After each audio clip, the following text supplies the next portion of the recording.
د زیاتو او بې موسمه اورښتونو له امله سږ کال په خوست کې د زردالو او الوچو حاصلات له منځه تللي. په خوست کې د باغونو خاوندان او د زراعت ریاست مسؤلین وایي چې سږ کال د پسرلي په پیل کې د زیاتو او بې موسمه اورښتونو له کبله د ځینو کلک زړه میوو په ځانګړي ډول د الوچو او زردالو حاصلات له منځه تللي. احسان الله چې د ندرشاکوټ په ولسوالۍ کې د الوچو باغ لري وایي چې بې موسمه بارانونو زموږ حاصلات او له دې لارې ترلاسه کېدونکي عایدات له منځه یوړل. دی او زیانمن شوي نور بزګران له دولت د بدیله همکارۍ غوښتونکي دي. هغه وایي نو سږ کال په خوست ولایت کې په خوست ولایت مرکز سربیره په 12 ولسوالیو کې موږ د معلوماتو په اساس د اقلیمو د تغییر په اساس زردالو او الوچو میوجات بشپړ ډول د منځه تللي دي چې علت یې د هوا سړوالی او د زیاتو بارانونو په اساس د منځه وړل شوي دي. نو د دې ترڅنګ نور میوجات یوه اندازه ګذرا کړي او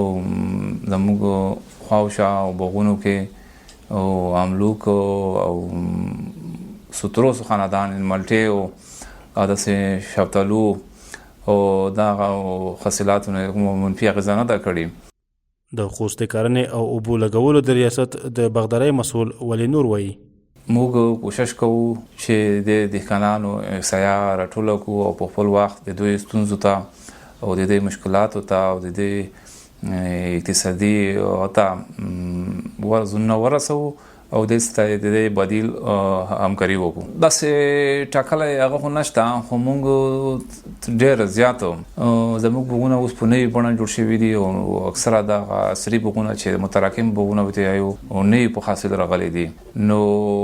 الوچا چې دو ښه مارکیټ لري او ښه